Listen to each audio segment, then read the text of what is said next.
మన ప్రభు అయిన యేసుక్రీస్తు పరిశుద్ధ నామమున చేరిన సహోదరులందరికను పేరు పేరున వందనములు తెలియజేయుచున్నాను. ఈరోజు దేవుని వాక్యము మనము విందాం. దేవుని వాక్యము చదువువాడు, వినువాడు, గైకొనువాడు ధన్యులు. ఈరోజు వర్తమానములో రక్షణ అనే అంశాన్ని గురించి మనం తెలుసుకుందాం. యేసు ప్రభు వారు మరణ సమాధి పునరుద్ధారణ అయిన తర్వాత ఆయన ఇచ్చిన గొప్ప ఆజ్ఞ, గ్రేట్ కమిషన్ అంటారు. మార్కు సువార్త 16వ అధ్యాయం, దయచేసి గమనించండి. మార్కు సువార్త 16వ అధ్యాయము 15, 16 వచనములు. తమ శిష్యులకు ఆజ్ఞ ఇచ్చి ఉన్నాడు, అపోస్తలులకు ఆజ్ఞ ఇచ్చి ఉన్నాడు. మీరు సర్వలోకమునకు వెళ్ళి సర్వ సృష్టికి సువార్త ప్రకటించండి.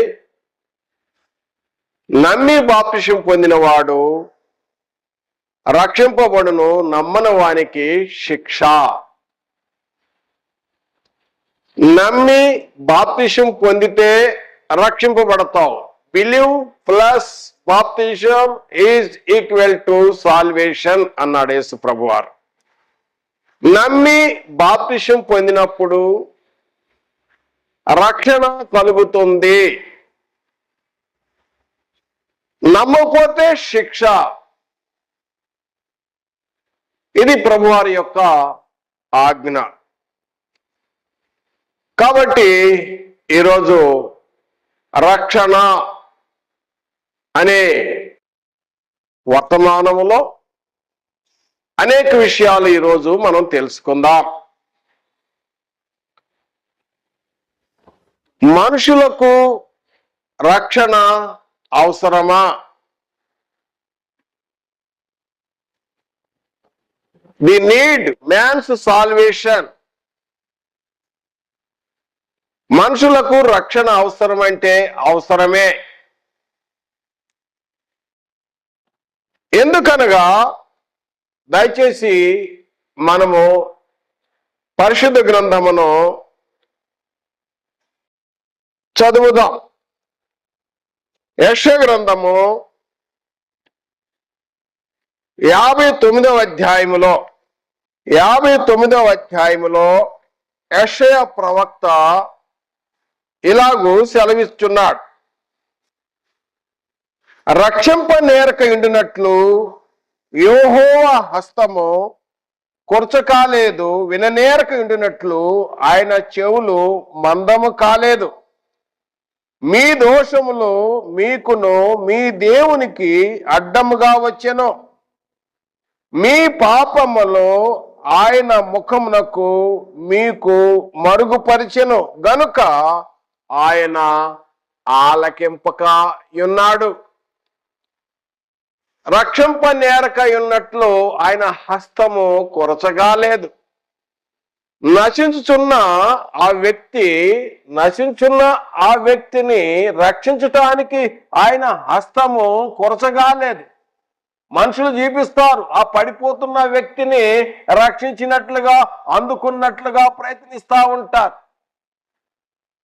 అది మనుషులు చెయ్యి. కానీ దేవుని చెయ్యి ఎముక లేని చెయ్యి.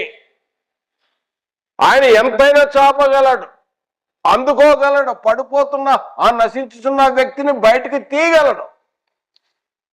రక్షించాయా అని నువ్వు కేకలేస్తుంటే ఆయన విననేరకై ఉన్నట్లు ఆయన చెవులు మందం కాలేదు. కానీ మధ్య ఒక అడ్డంకి వచ్చింది, బ్యారియర్, ఆర్టికల్ వచ్చింది, అడ్డంకి వచ్చింది. ఏంటంటే పాపములు, దోషములు, మానవునికి దేవునికి మధ్య అడ్డం వచ్చింది. ఏంటంటే పాపములు, దోషములు, అపరాధములు అడ్డం వచ్చినాయి. ఎందుకంటే వారు ప్రార్థన చేస్తున్నారు. యేసు ప్రభు వారు చెప్పాడు యోహాను సువార్తలు 9వ అధ్యాయం 31వ వచనం మొదటి భాగంలో, దేవుడు పాపుల మనవి ఆలకింపుడని ఎరుగుదము అంటాడు. కనుక పాపము మన ప్రార్థన దేవుని దగ్గరికి వినబడాలంటే పాపము అడ్డం రాకూడదు. కనుక ఇక్కడ చూసినట్లయితే నా ప్రియ సహోదరుడా, ఇక్కడ మరి దేవుడు రక్షించాలంటే, నశించిన మానవ రక్షించాలంటే పాపం అడ్డం వచ్చింది. మనం చదువుతున్న అంశం మొదటి భాగములో ఏం చదువుతున్నాము? మనుషులకు రక్షణ అవసరమా? ఎస్, మనుషులకు రక్షణ అవసరము. కానీ పాపము అడ్డం వచ్చింది. రోమాపత్రిక 3వ అధ్యాయము 23వ వచనములో మనం గమనించినట్లయితే, ఏ భేదము లేదు, అందరూ పాపము చేసి దేవుడు అనుగ్రహించు మహిమను పొందలేకపోతున్నారు. ఏ భేదము లేదు, స్త్రీ అని లేదు, పురుషుడని లేదు, ఆ ప్రాంతం అని లేదు, ఈ ప్రాంతం అని లేదు, నల్లవాడని లేదు, తెల్లవాడని లేదు, ఆ భాష ఈ భాష, ఆ వంశము ఈ వంశము, నువ్వు ఏ వంశంలో ఉన్నప్పటికీ కూడా, నువ్వు ఏ ప్రజ అయినా కూడా ఏ భేదము లేదు, మనుషులందరూ పాపము చేసి దేవుడు అనుగ్రహించును మహిమను పొందలేకపోతున్నారు. పాపము.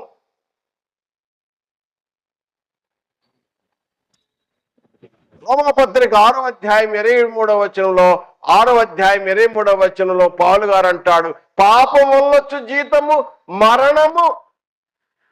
మరణం అంటే ఏ మరణము? సాధారణంగా మనుషులు చనిపోయే ఆ మరణం కాదు. ఈ మరణం ఏంటంటే ఇది రెండో మరణము. అగ్ని ఆరదు, పురుగు చావదు. అంటే చనిపోవాలంటే చనిపోలేడు. ఇది ఆత్మ సంబంధమైన మరణం, రెండవ మరణం. పాపం వల్లొచ్చు జీతము మరణము అన్నాడు. యేసు ప్రభు వారు పాపాన్ని గురించి చెప్తూ, మీరు పాపంలోనే జీవించి పాపంలోనే చనిపోతారు నా మాట వినకపోతే. ఒకళ్ళ పాపం ఉంది, దాని గురించి వినకపోతే మీరు పాపంలోనే ఉండి చనిపోతారు అని యోహాను సువార్తలో 8వ అధ్యాయంలో 24వ వచనంలో యేసు ప్రభు వారు చెప్తాడు. నేను చదువుతున్నాను, దయచేసి గమనించండి. యోహాను సువార్త 8వ అధ్యాయము 24వ వచనంలో,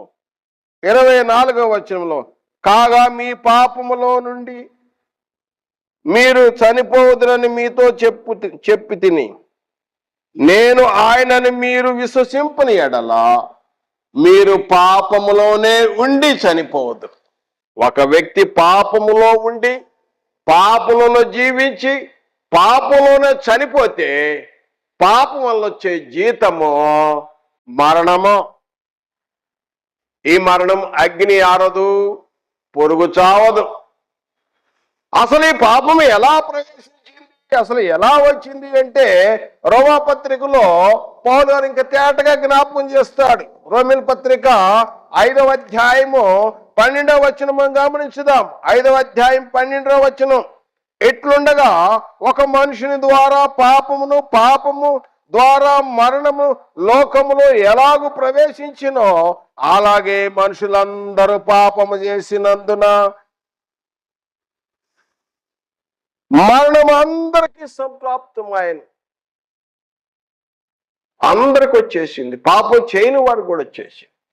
ఇది వ్యాప్తి చెందింది, ఒకసారి కాదు. ఒక ప్రాంతం అయితే పర్లేదు, ఆ ప్రాంతంలో ఉన్న తీసేయచ్చు. కానీ లోకమంతా వ్యాప్తి చెందింది పాపం, సర్వలోకము వ్యాప్తి చెందింది అంటాడు. అందరి ఎడల. ఎందుకంటే ఇది పాపము చేసినందున, చూడండి, మనుషులు అందరూ పాపము చేసినందున మరణము అందరికీ సంప్రాప్తమైంది. ప్రియమైన సహోదరుడా, కనుక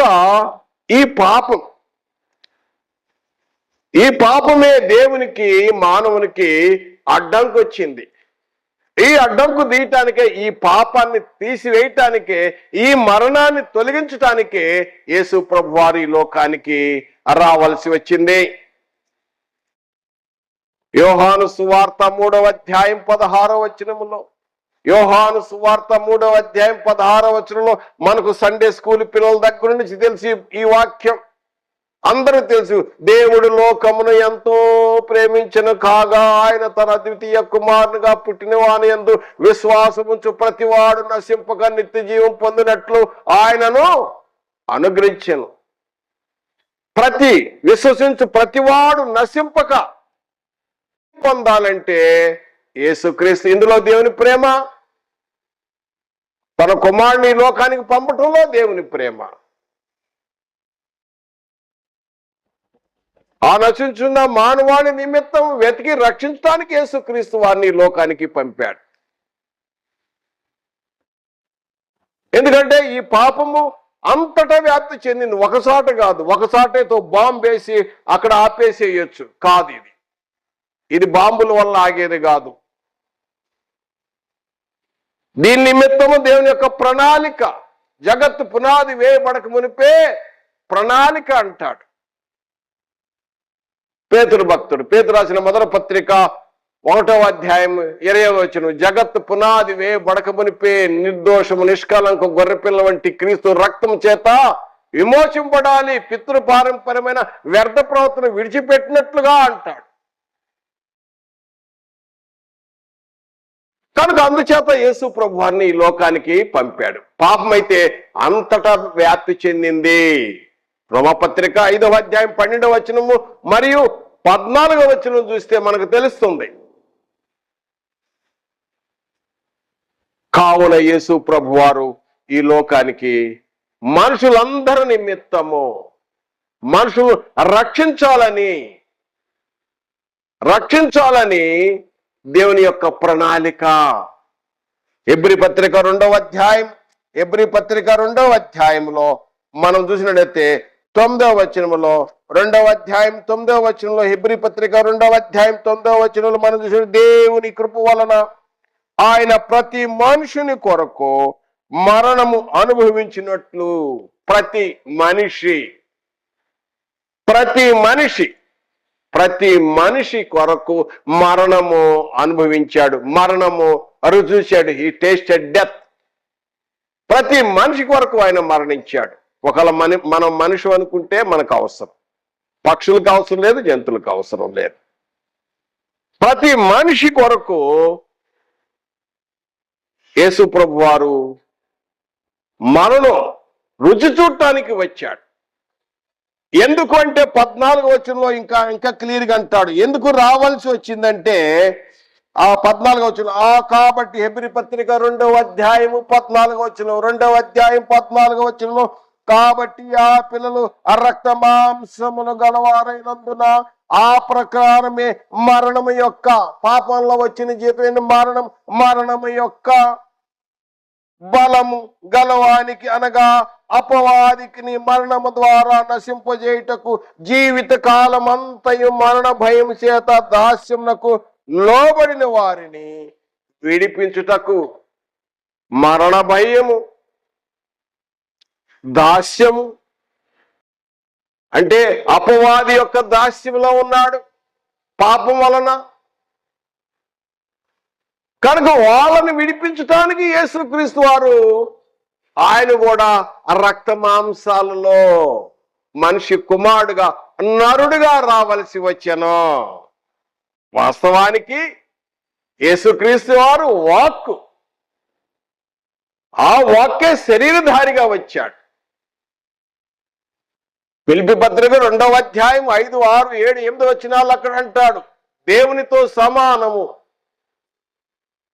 దేవుని స్వరూపి, సృష్టికర్త. కొలసీ పత్రిక 1వ అధ్యాయం 15వ వచనంలో ఆయన సృష్టికర్త యేసుక్రీస్తు వారు. ఆయన ఎందుకంటే ఆ పిల్లలు అంటే మనుష్యులు, ఈ సర్వలోకములో ఉన్న మనుష్యులు విడిపించటానికి ఆయన కూడా రక్తమాంసాల్లో పాలివాడాయను. ఎంత మాత్రము దేవదూతల స్వభావం, ఎందుకంటే దేవదూతలకు రక్తమాంసాలు ఉండవు, దేవదూతలు విడిపించలేరు. కనుక దేవుడే, దేవుని స్వరూపియే, దేవుని తత్వమే, దేవుని యొక్క జ్ఞానమే, దేవత్వమే శరీరము ధరించుకొని లోకానికి వచ్చాడు యేసుక్రీస్తు. అందుకు ఈ లోకానికి వచ్చాడు. మరణం యొక్క బలం గలవాడు, ఒక బలవంతుడు ఉన్నాడు. ఆ బలవంతుడు ఈ బలవంతుడు జయించటానికి ఈ లోకానికి వచ్చాడు, విడిపించటానికి. ఆ దాస్యంలోకి లోబడిన వాడిని అక్కడి నుంచి అక్కడ వాడు ఏం చేశాడంటే బందీ పెట్టించాడు, కిడ్నాప్ చేసి ఉంచాడు పాపం వలన. అపవాది యొక్క పెత్తనం నడుస్తుంది. రోమాపత్రిక 5వ అధ్యాయం 14 వచనంలో మీరు చదవండి, నోట్ చేసుకోండి. 5వ అధ్యాయం, రోమాపత్రిక 5వ అధ్యాయము 14వ వచనంలో అపవాది యొక్క రూలింగ్ నడుస్తుంది. అప్పటికి దాదాపు 4000 సంవత్సరాలు అపవాది పరిపాలన చేస్తున్న పరిపాలన ధ్వంసం చేయడానికి యేసుక్రీస్తు వారు ఆ రక్త మాంసాలతో, యేసు ప్రభు దేవుడైతే ఎందుకు వచ్చాడయ్యా అంటారు కొందరు. తెలియదు వాళ్ళకి ఎందుకు రావలసిందో. ఇక్కడ చూసినాం, మనుషులు రక్షించాలి, మనుషులకు రక్షణ అవసరము.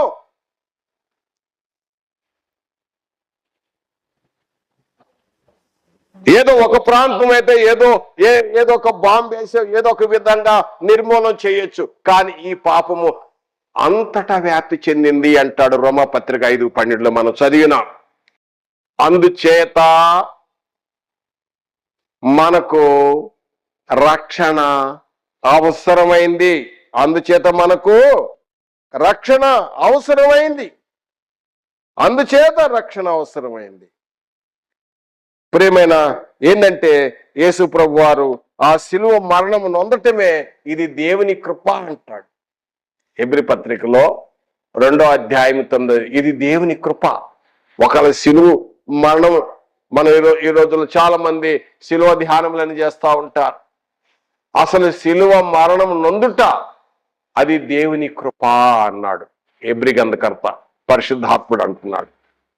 కనుక మొదటి భాగంలో మనం ఏం చూసినాము, రక్షణ మనుషులకు అవసరము. ద నీడ్ మ్యాన్స్ సాల్వేషన్, మనుషులకు రక్షణ అవసరం. రెండవది, అసలు రక్షణ అంటే ఏంటి? రక్షణ అంటే ఏంటి? ఇది 2వ భాగంలో మనం చదువుతున్నాం. రక్షణ అంటే ఏమిటి? మీరు ఆలోచన చేయండి. నేను అడుగుతాను, రక్షణ అంటే, నేను అడిగితే మీరు ఏం సమాధానం చెప్తారు? రక్షణ అంటే ఏంటి? బైబిల్ మనం చదువుదాం, బైబిల్ ప్రకారమే మనం చెప్పాలి. నా సొంత అభిప్రాయం చెప్తే కాదు. రెఫరెన్స్ టు రెఫరెన్స్ మనం చూసుకుందాం బైబిల్. అందుకని లేఖనాలు పరిశోధన చేయాలి. రక్షణ అనగా ఏమి అని చూసినట్టయితే ఎఫ్సి పత్రికలో పౌలు గారు అంటాడు, 2వ అధ్యాయంలో మీరు గమనించండి. 2వ అధ్యాయంలో 1వ వచనము నేను చదువుతున్నాను. మీ అపరాధముల చేతను పాపముల చేతను మీరు చచ్చిన వారై ఉండగా ఆయన మిమ్మల్ని క్రీస్తు కూడా బ్రతికించెను. అపరాధముల చేత పాపముల చేత చచ్చున్న స్థితి,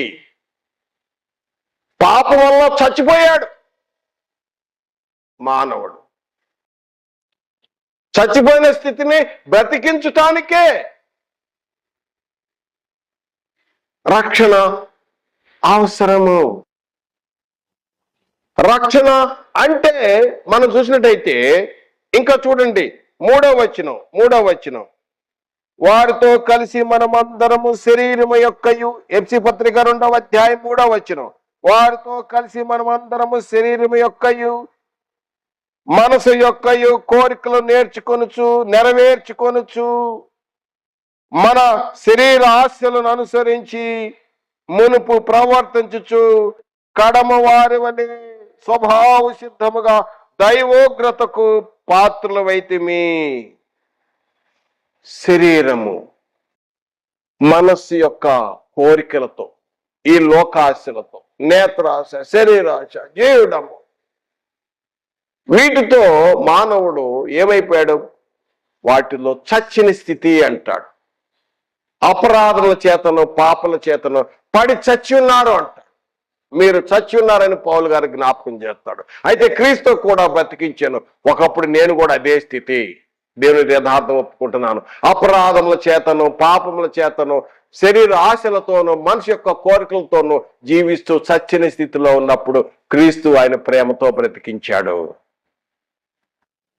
చచ్చిన స్థితి, పాపం వల్ల వచ్చింది మరణం. ఇది ఆత్మ సంబంధమైన విషయం. కనుక 4వ వచనం అంటాడు, 2వ అధ్యాయం 4వ వచనం ఎఫెసీ పత్రికలో మనం చదువుతున్నాము. ఆయనను దేవుడు కరుణా సంపన్నుడై ఉండి మనము మన అపరాధముల చేతను సచ్చిన వారమై ఉండినప్పుడు సైతము మన ఎడల చూపిన తన మహాప్రేమ, దేవుని ప్రేమ, మహాప్రేమ, ఎంతో ప్రేమించాడు ఆయన. ప్రేమ, ఇందులో దేవుని ప్రేమ ఉన్నది. తన కుమారుని పంపడంలో దేవుని ప్రేమ. ఎంతో ప్రేమించి మనం క్రీస్తు కూడా బ్రతికించెను. క్రీస్తు కూడా బ్రతికించెను, కృప చేతనే మీరు రక్షింపబడి ఉన్నారు. అది క్రీస్తు నందు జరిగింది. In Christ, into Christ.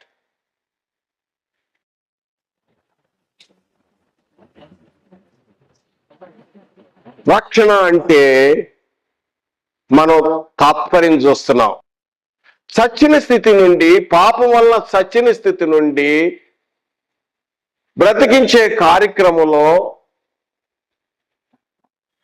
మానవుని స్థితి ఎలా ఉందంటే అపరాధముల చేతను, పాపముల చేతను చచ్చి ఉండి, అంత మాత్రమే కాదు, దేవోగ్రతకు, దేవుని యొక్క కోపానికి గురైన మానవుడిని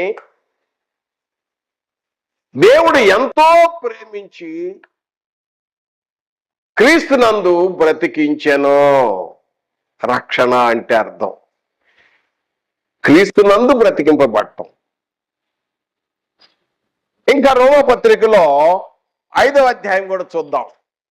రక్షణ అంటే అర్థాన్ని మనం చూస్తున్నాం. రోమపత్రిక 5వ అధ్యాయం 6వ వచనంలో అంటాడు, ఏలనగా మనము బలహీనులమై ఉండగా. 5వ అధ్యాయము 6వ వచనంలో ఏలనగా మనము బలహీనులమై ఉండగా.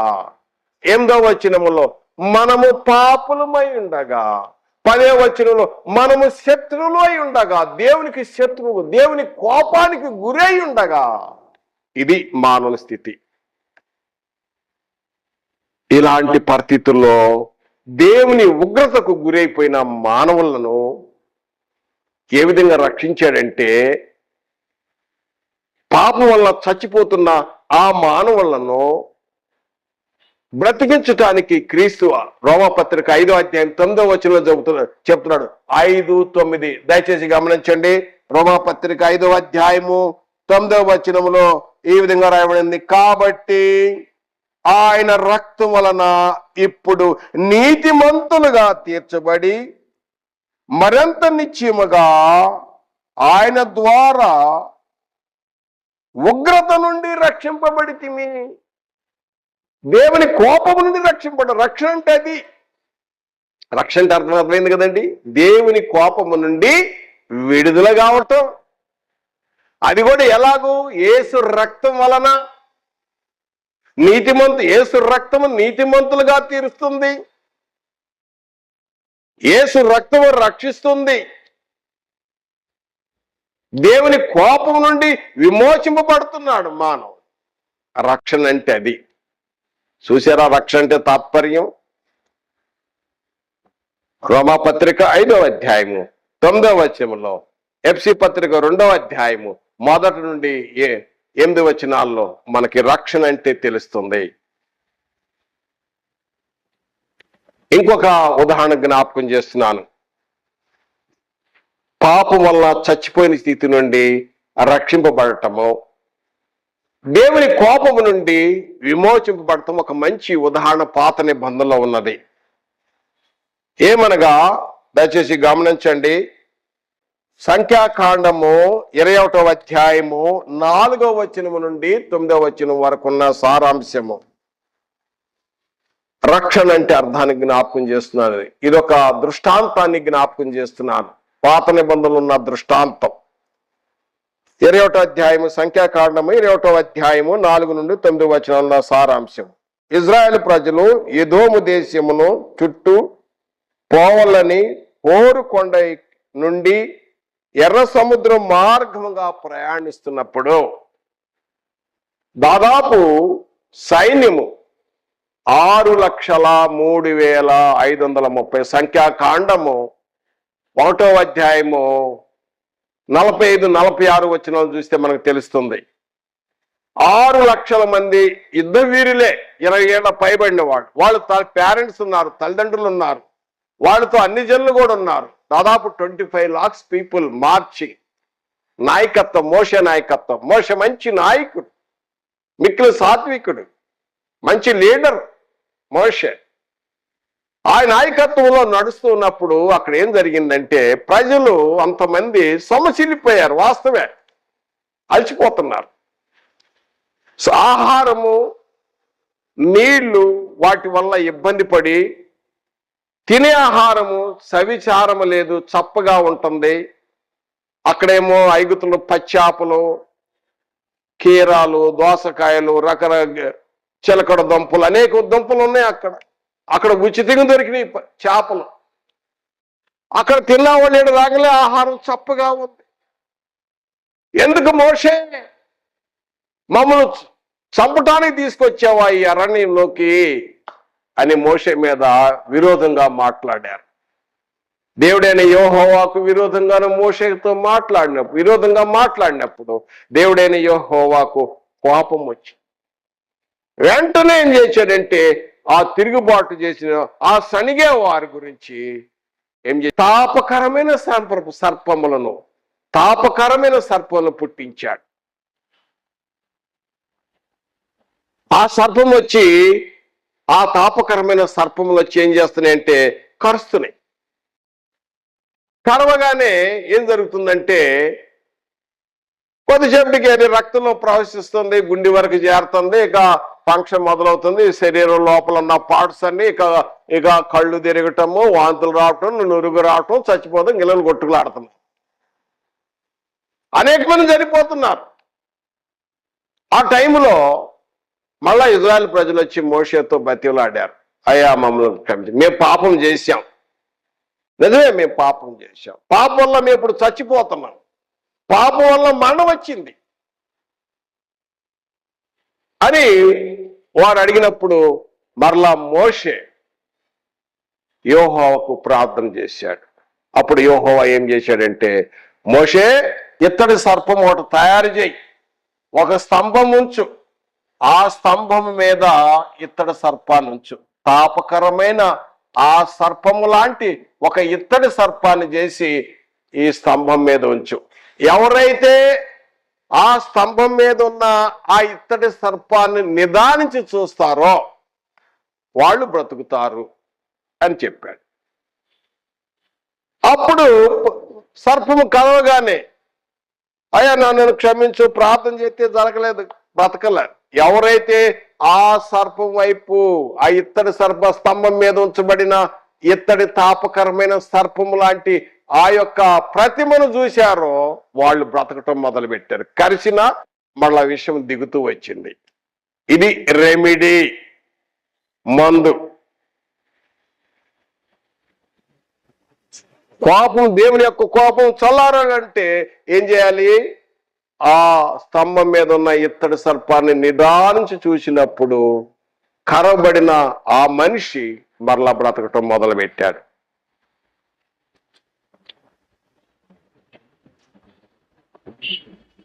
కనుక నా ప్రియ సహోదరులారా, యేసు ప్రభు వారు కూడా నికోదేముతో మాట్లాడుతున్నప్పుడు ఈ మాటలే సంభాషణ చెప్పుకొచ్చాడు. యోహాను సువార్తలో 3వ అధ్యాయం, యోహాను సువార్త 3వ అధ్యాయంలో మనం గమనించినట్లయితే 3వ అధ్యాయము నికోదేముతో ప్రసంగంలో ఆయన ముందుగా నిత్య జీవం చేరాలంటే ఒకడు నీటి మూలముగాను ఆత్మ మూలంగాను జన్మించాలని చెప్పిన తర్వాత అది ఆ విషయాలు 8వ టాపిక్ అయిన తర్వాత 14వ వచనం 15వ వచనంలో యోహాను సువార్త 3వ అధ్యాయం 14-15వ వచనంలో యేసు ప్రభు వారు ఈ విధంగా చెప్పాడు. అరణ్యములో మోషే సర్పమును ఎలాగూ ఎత్తెనో అలాగే విశ్వసించు ప్రతి వాడు నశింపక ఆయన ద్వారా నిత్య జీవం పొందినట్లు మనిషి కుమారుడు ఎత్తబడవలేను. మనిషి కుమారుడు ఎత్తబడవలేను. తర్వాత అనేక చోట్ల యేసు ప్రభువారు చెప్పాడు. యోహాను సువార్తలో 8:28 కూడా చెప్పాడు, మనిషి కుమారుడు ఎత్తబడవాలని. 12వ అధ్యాయంలో కూడా 32వ వచనము 34వ వచనంలో పైకి ఎత్తబడటం అంటే ఏంటి అని అడిగారు. యోహాను సువార్త 9వ అధ్యాయం 18వ వచనంలో శిలువపై ఎత్తబడ్డాడు. శిలువ మరణం. కనుక ఇక్కడ చూసినట్టయితే గమనించాలి, ఆ ఇజ్రాయేల్ ప్రజలు పాపం చేసినప్పుడు, దేవుని ఉగ్రతకు గురైనప్పుడు చచ్చిపోవటం మొదలు పెట్టారు. మళ్ళా బ్రతకాలంటే ఏం చేశారంటే ఆ స్తంభం మీద ఉన్న ఇత్తడి సర్పాన్ని చూసినప్పుడు బ్రతికారు. అలాగే మానవుడు చేసిన పాపములో నుండి విమోచింపబడాలంటే, రక్షింపబడాలంటే పాపం వల్ల వచ్చిన జీతము మరణము. ఆ మరణం నుండి రక్షింపబడాలంటే ఇప్పుడు క్రీస్తు వైపు చూడాలి. నేను పైకెత్తబడినలా నేను మిమ్మల్ని ఆకర్షించుకుందును అన్నాడు. కనుక నా ప్రియ సహోదరుడా, రక్షణ గురించి, రక్షణ అంటే ఏంటి అనే దాని గురించి చెప్పినాం. ముందు మానవులకు రక్షణ అవసరమా? First point. రెండవది రక్షణ అంటే ఏమిటి? రెండవది చాలా వివరంగా తెలుసుకున్నాం. మూడవదిగా ఒకడు రక్షణ పొందుటకు ఏమి చేయాలి? రక్షణ పొందుటకు ఏమి చేయవలెనో, ఇది మూడవ ప్రశ్న. రక్షణ పొందుటకు ఈరోజు పాఠంలో రక్షణ ఎలా వచ్చిందని అడిగితే రక్షణ అంటే వచ్చేసిందంట చెప్తున్నాడు ఒక వ్యక్తి. ఆయన సేవకుడే. రక్షణ అంటే రక్షణ రాదు. రక్షణ పొందాలంటే మనుషుడికి రక్షణ అవసరము అని మనం తెలుసుకున్నాము. రక్షణ అంటే ఏంటో తెలుసుకున్నాము. మనుషుడు రక్షణ పొందాలంటే ఏమి చేయవలెనో వాక్యానుసారంగా చూసినట్టయితే మనము చూద్దాం. రక్షణ పొందుటకు 5 మెట్లు, ఒక్కొక్క మెట్టు ఎక్కి రావాలి. 5 మెట్లు ఎక్కి రావాలి. 5 మెట్లు. రక్షణ పొందుటకు మనుషుడు 5 మెట్లు ఎక్కాలి. ఏమిటంటే మొట్టమొదట మెట్టు వాక్యం వినాలి. దేని గురించి వినాలి? క్రీస్తుని గురించి వినాలి. రోమాపత్రిక 10వ అధ్యాయం 17వ వచనంలో వినుట వలన విశ్వాసం కలుగుతుంది. మొదట మెట్టు, ఒకడు క్రైస్తవుడు కావాలంటే వినాలి. మొదట మెట్టు. విన్నా కనుక విశ్వాసం కలిగింది. ఆ విశ్వాసం ఏ విషయం మీద? దేవుడు ఉన్నాడు, దేవుని యొద్దకు వచ్చువానికి ఫలము దయచేని నమ్మవాలని కదా. దేవుడు ఉన్నాడని నమ్మావు. అపోస్తుల కార్యములు 19వ అధ్యాయంలో పరిశుద్ధాత్ముడు ఉన్నాడని నమ్ముతున్నావు. యేసుక్రీస్తు దేవుని కుమారుడని విశ్వసిస్తున్నావు. ఇది విశ్వాసం. మూడవదిగా చూసినట్టయితే మూడవ మెట్టు ఏంటంటే మారు మనసు పొందవలను. రక్షణ పొందాలంటే మారు మనసు అవసరం. అంతకుముందు నేను ఇటున్నాను, లోకవైపు ఉన్నాను, లోకములొక్క ఆశను చొప్పున లోక సహవాసంలో ఉన్నాను, లోకంతో కలిసిపోయి నడుచుకుంటున్నాను. ఇప్పుడు అక్కడ అది అంధకార అధికారంలో ఉన్నాను. ఇప్పుడు అక్కడ నుండి విడుదలయ్యి అక్కడ నుండి నేను టర్న్ అయిపోయాను. టర్న్ టు రిపెంట్ అనగా మారు మనసు అనగా టర్న్ టు, అటు నుండి నేను ఇటు తిరిగాను. ఇప్పుడు క్రీస్తు వైపు చూస్తున్నా. ఒకప్పుడు అదే నా పరిస్థితి అని ముందే చెప్పారు. మారు మనసు పొందాడు. మారు మనసు పొందడం అంటే ఏంటి? మన మనస్సు మారాలి, మన హృదయం మారాలి, మన జీవన శైలి మారాలి. క్రీస్తు ఏ విధంగా జీవించాడో, క్రీస్తు ఎలాంటి అడుగుజాడలు చూపించాడో, క్రీస్తు చూపించిన అడుగుజాడల్లో నడుచుకోవాలి. మారు మనసు. అయ్యా నేను మారు మనసు పొందాను, ఒకప్పుడు నేను ఇంత ఇది అని నేను చెప్పం కాదు. నా కుటుంబంలో నా భార్య చెప్పాలి, నా పిల్లలు చెప్పాలి, నా చుట్టుపక్కల వాళ్ళు చెప్పాలి, మా ఊరు వాళ్ళు చెప్పాలి, తెలిసిన వాళ్ళు చెప్పాలి నువ్వు నిజంగా మారు మనసు పొందేవా లేదో. తర్వాత యేసుక్రీస్తు దేవుని కుమారుడని నాలుగో మెట్టు ఏంటంటే యేసుక్రీస్తు దేవుని కుమారుడని విశ్వసించాలి. రోమాపత్రికలో చక్కగా చెప్తున్నాడు. రోమాపత్రికలో 10వ అధ్యాయంలో, రోమాపత్రిక 10వ అధ్యాయంలో 9, 10 వచనాలు చూసినట్లయితే 9, 10 వచనాల్లో 9, 10 వచనాల్లో పౌలు గారు ఈ విధంగా రాస్తున్నాడు. ఏంటంటే పౌలు గారు చెప్తున్న మాట ఇది. పరిశుద్ధాత్మ చేత ప్రేమ లేఖనము అదేమనగా, యేసు ప్రభు అని నీ నోటితో ఒప్పుకొని దేవుడు మృతులో నుండి ఆయన లేపినని నీ హృదయంలో విశ్వసించిన ఎడల నీవు రక్షింపబడదువు. ఒప్పుకోవటం, కన్ఫెస్, ఒప్పుకోవాలి, విశ్వసించాలి. నువ్వు ఎప్పుడైతే ఒప్పుకొని విశ్వసిస్తావో తర్వాత 9వ వచనములో ఒప్పుకొని విశ్వసించినప్పుడు నువ్వు రక్షింపబడదు. ఏలనగా నీతి కలుగునట్లు మనుషుడు హృదయములో విశ్వసించిన ఎడల రక్షణ కలుగునట్లు నోటితో ఒప్పుకొనవలెను. ఒక ఘటన జరిగింది. అయితే ఇప్పుడు నపుంసకుడు జెంట్లమ్యాన్కు బాప్టిసం ఇచ్చినప్పుడు ఫిలిప్పు అపోస్తల కార్యములు 8వ అధ్యాయం 34, 35, 36 వచనాలు అక్కడ చూసినట్టయితే నాకు బాప్టిసం అని అడిగాడు. అట్లా కాదు, నువ్వు యేసుక్రీస్తు దేవుని కుమారుడు, యేసుక్రీస్తు దేవుని కుమారుడని విశ్వసిస్తున్నాను అని ఒప్పుకున్నప్పుడే, విశ్వసించినప్పుడే బాప్తిసం ఇచ్చాడు. ఒప్పుకోవాలి, అప్పుడు రక్షింపబడతాడు. ఒప్పుకోవాలి, తర్వాత బాప్తిసం, అప్పుడు తీసుకోవాలి బాప్తిసం. మారు మనసు లేకుండా బాప్తిసం వ్యర్థము, లేకపోతే విశ్వాసం లేకుండా బాప్తిసం వ్యర్థము, ఉపయోగమే లేదు. లేకపోతే పెళ్లిళ్ళ కోసం తీసుకోవటం బాప్తిసం వ్యర్థము, లేకపోతే సమాధుల మెంబర్షిప్ కోసం బాప్తిసము ఉపయోగం లేదు, లేకపోతే ఏదైనా దొరల కోసం ఇప్పించే బాప్తిసం వల్ల ఉపయోగం లేదు.